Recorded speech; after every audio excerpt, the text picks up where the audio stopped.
Hello, once again. I'm Emmanuel, the founder of FarmTrust, and welcome to this meeting that mainly discusses about how farmers can get inputs through coordination with lead farmers and group leaders. So, how do farmers access inputs through coordination?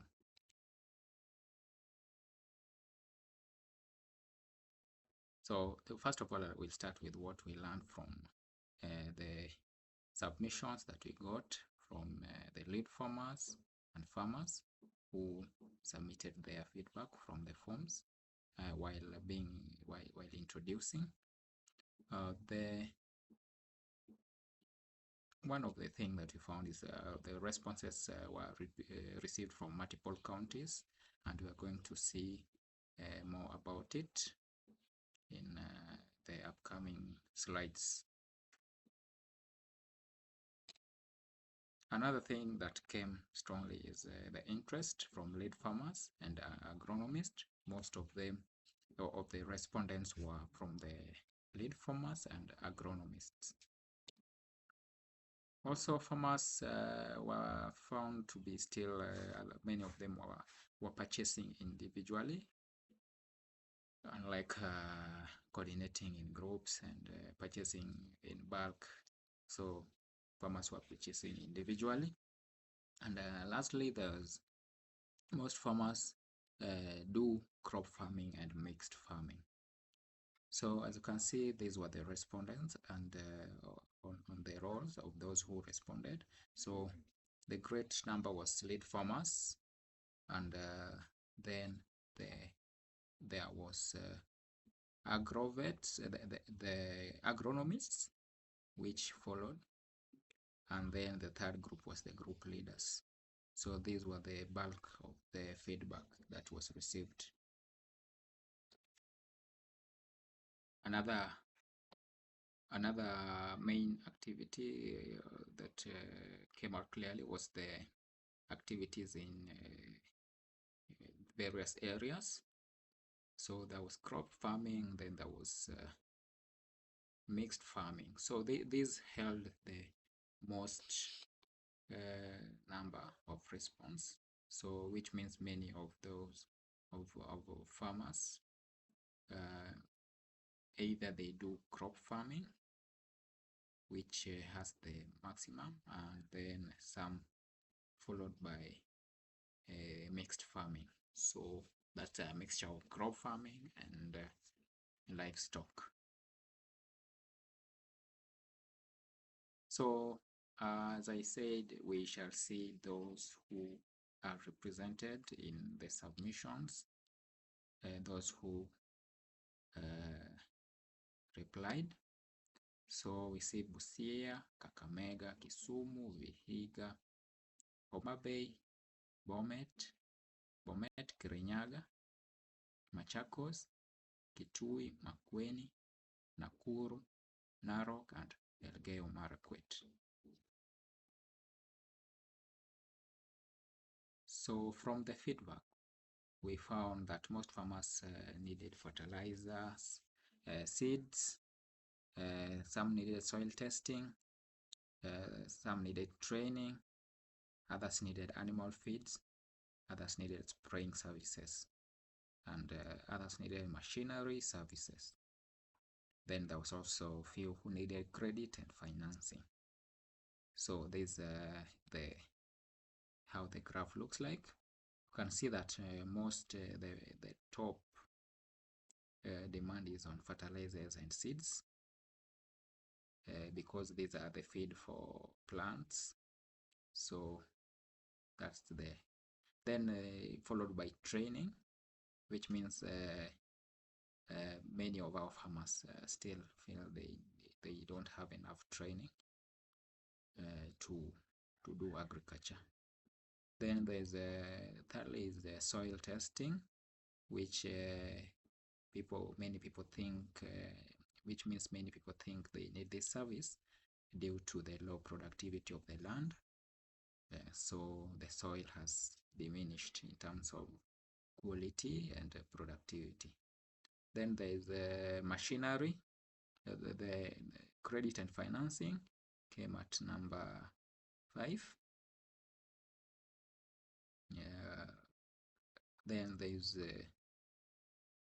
animal feed, which also came at number 6. And then there is machinery services, which maybe people need their farming products to be either processed or land to be tilled, and so on. Then there is also spring services, which was mentioned. And lastly, there was veterinary services and chicks. So we can see there's a lot of demand of various services for farmers. So it means that more work needs to be done. So how are farmers accessing inputs currently? This was a question asked to gauge if farmers are really accessing their inputs or services and how they're doing it. So number 1 was agrovets, then there was also individual purchases, and also farmers are getting services from government, and then also there are distributors who supply. There are also SACCOs, and then there was informal coordination. So here is how the graph looks. So we can see that the individual purchases was very high, in that it had 83%. So which means a lot of people are doing or purchasing services or inputs from their pockets individually, but without any organized coordination. Secondly, there's agrovet, which means a lot of them are also getting inputs from agrovets. Then there's also distributor, the government programs, and then there's distributor, and then SACCOs. So individual purchase is the most, and agrovet, which means people are buying from cash from their pockets. So the key insights from the data that we found that there's a challenge in coordination, pricing, and trust, in that because many people use money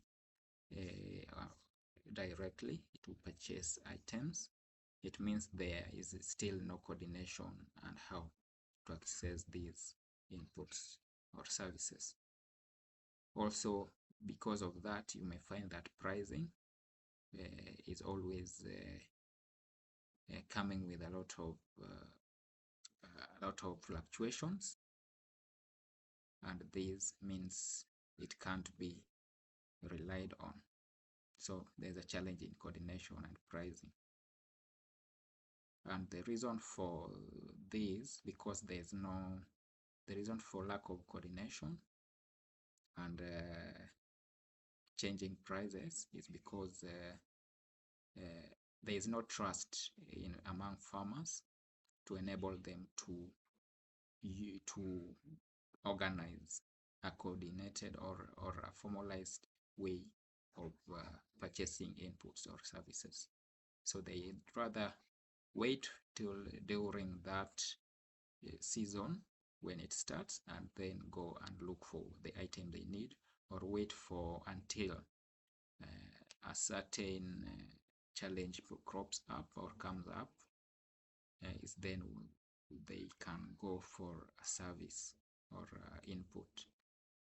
So there is no that early planning, and that is mainly because of also trust. I can't put my money where I'm not sure I'll receive the service or the input which I intend to receive.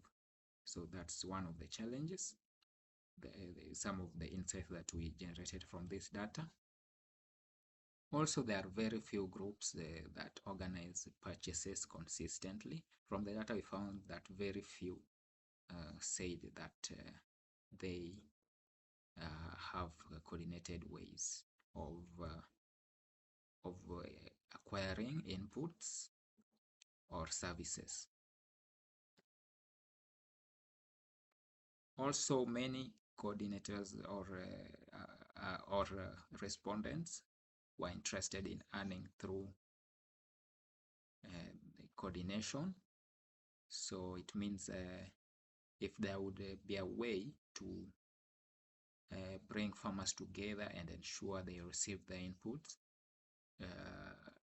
and in an organized manner, then many would be willing to participate in such.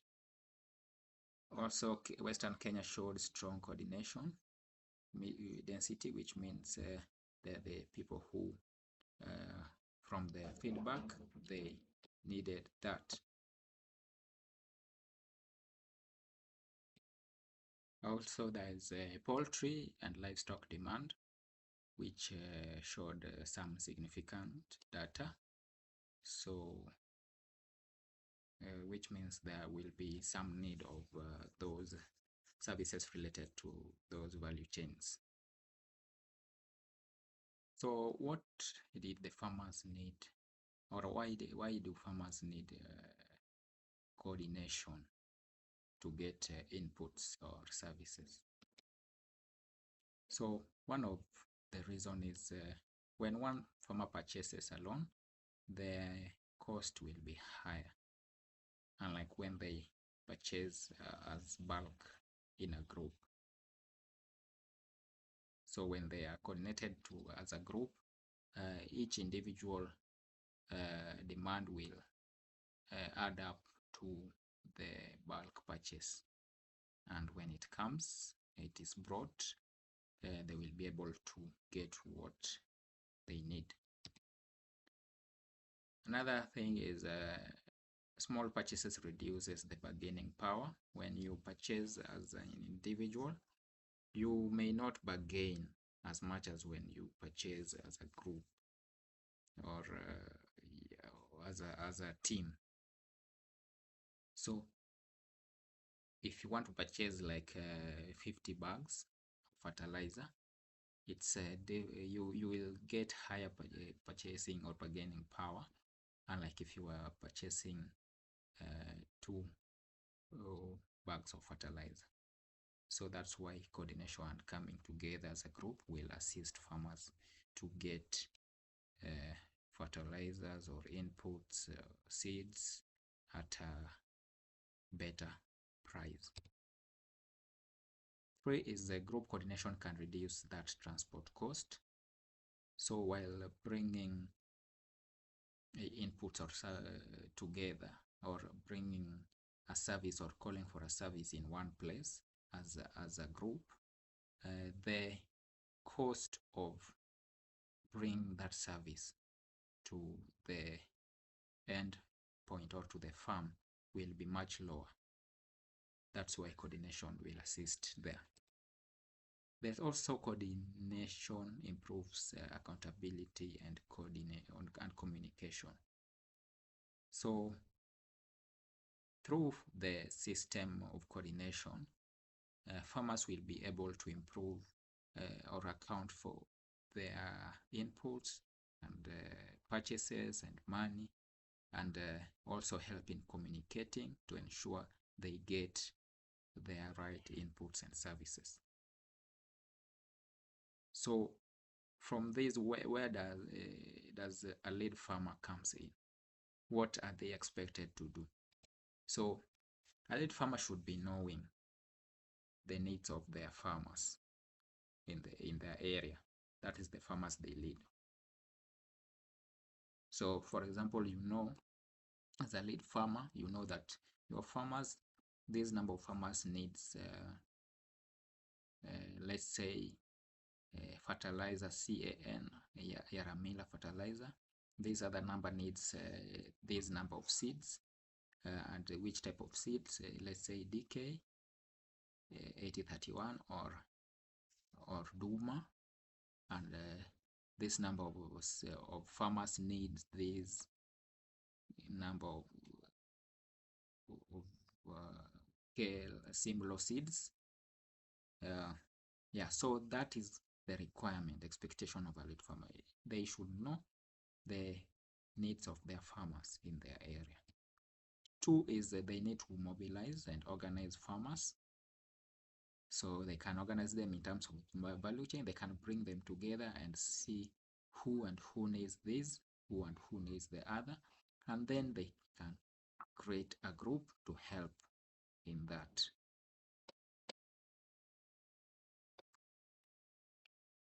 Then there is a communication with the service provider. A lead farmer is the main manager of this whole process. As you can see, a lead farmer is at the center. He or she will be the one to connect the farmer to the service provider, or the service provider to the farmers, and bring in inputs or services. So they are the one or at the center of communicating with the service provider or the input service provider to ensure they deliver. Also, they are the one to manage or coordinate participation and timelines. So while managing a project, let's say the buying of seeds or buying of fertilizer, there is a timeline that is set, the group agrees on, and it is upon them to coordinate the people he or she is leading, pay on time to ensure they deliver the target is reached before the timeline that they had set. Also, a lead farmer helps in monitoring delivery and satisfaction. So it's upon him or her to ensure that all the farmers who ordered for an item get it and their.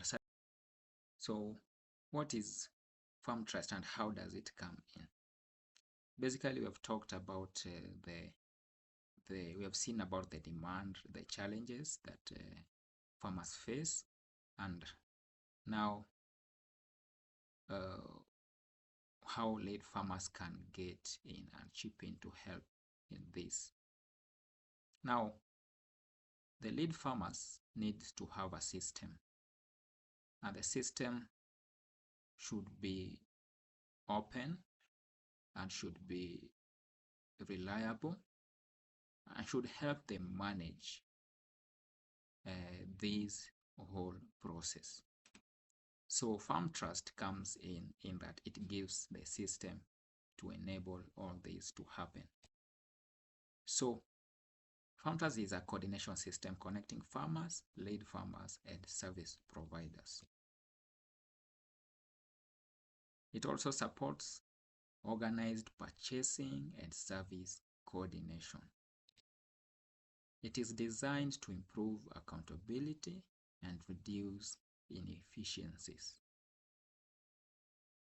So FarmTrust is building farmer coordination system, organized demand structures, communication networks, accountability processes, service coordination frameworks. So here is the flow of how FarmTrust works. First of all, farmers need to register.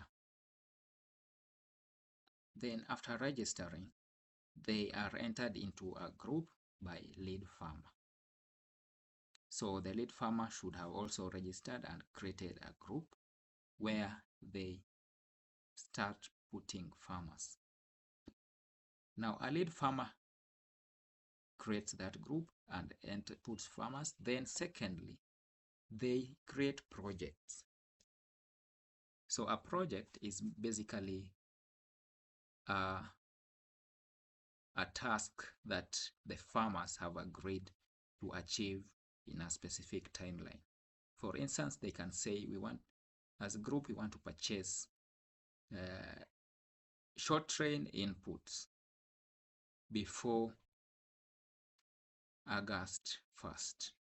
So the lead farmer goes into the system, creates a project, names it with the name they will know about, maybe short-range inputs 2026, and then he or she will add the products into that project.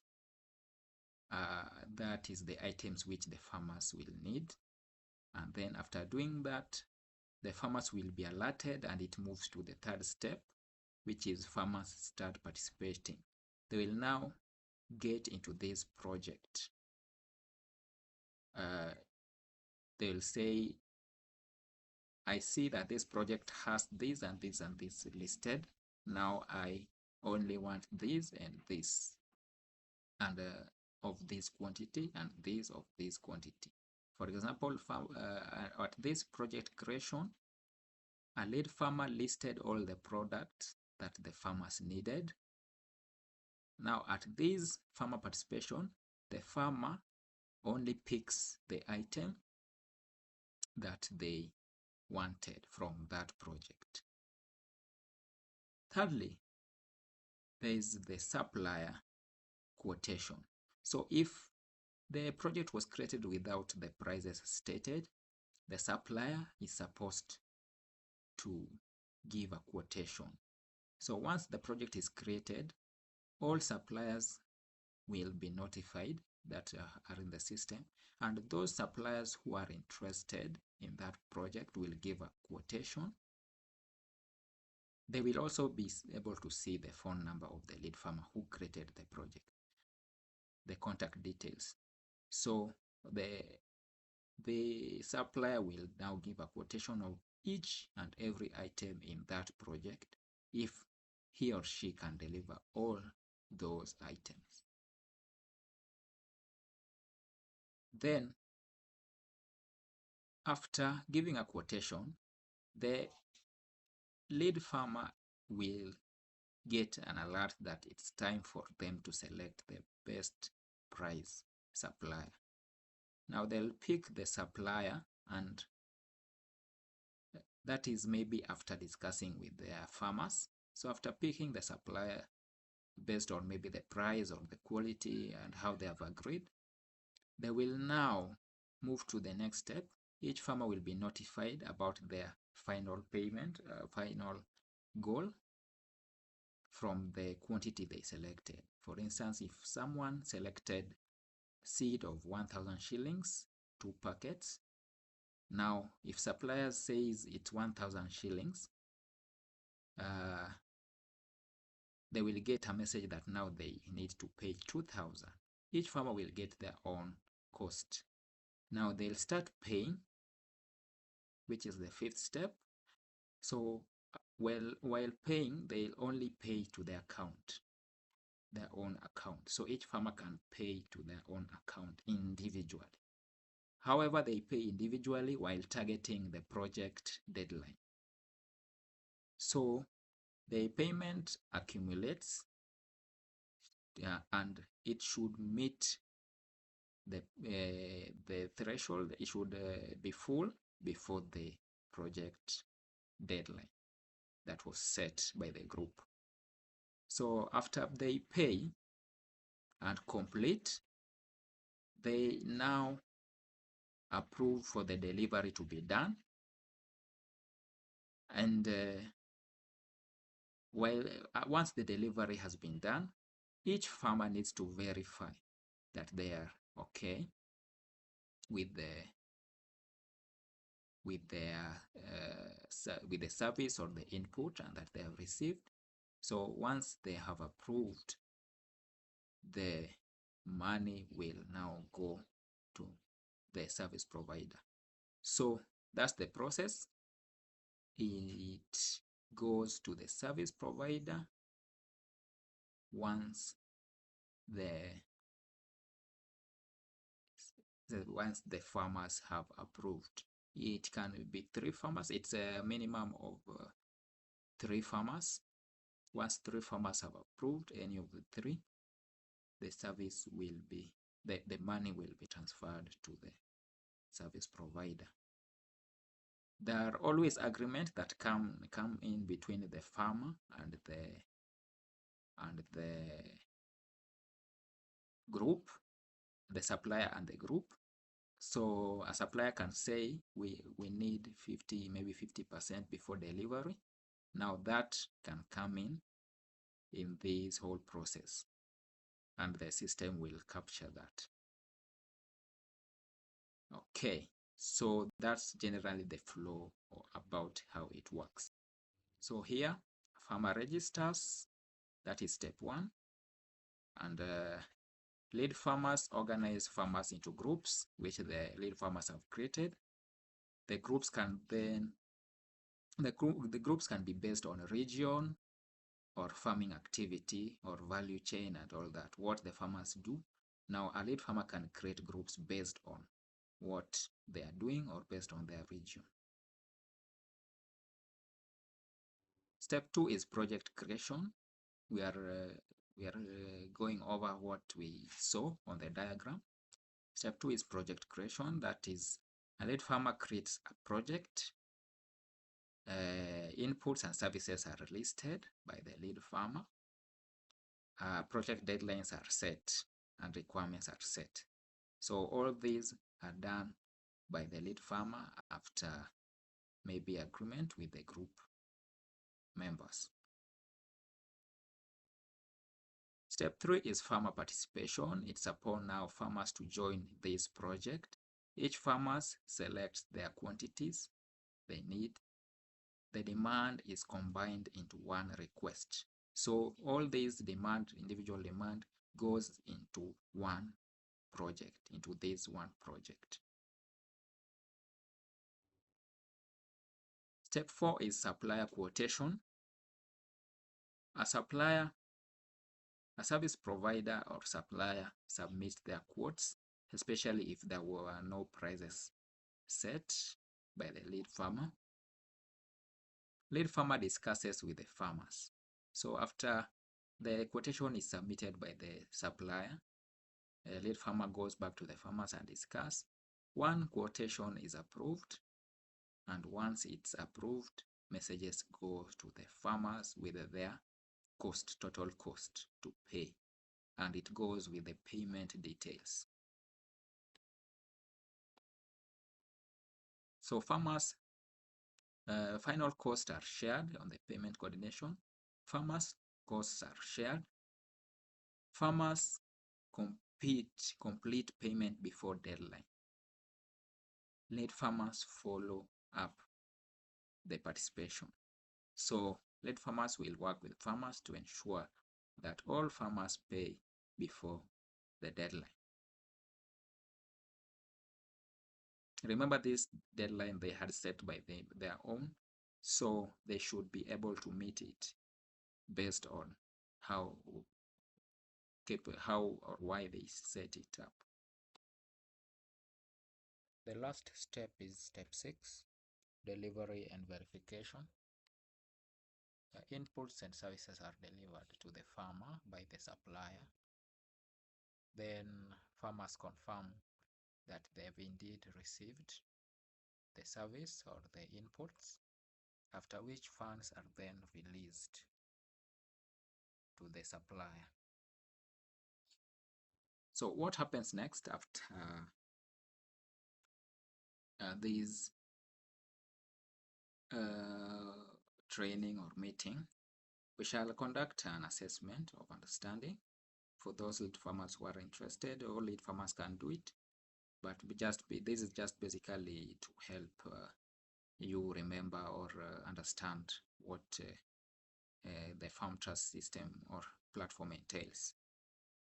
So there will be also introduction to our system itself. After that assessment, you'll be directed to how to get the system and start using it. Number 3, there will be more detailed or trainings and meetings based on the system now. Number 4, also there might be regional coordination activities from the regions that will be picked, and the lead farmers who will be interested to pilot. There will also be pilot project in select areas.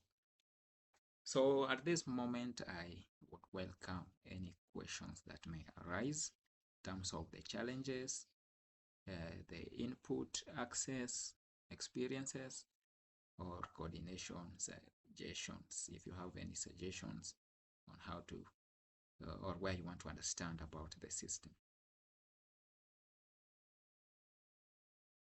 Any questions?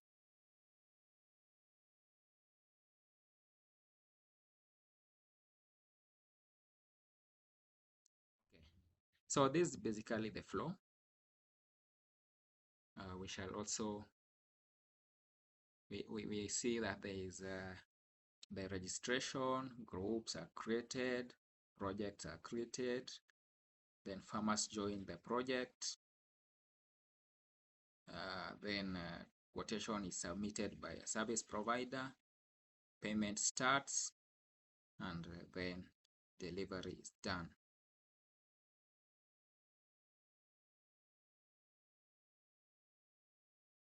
Much.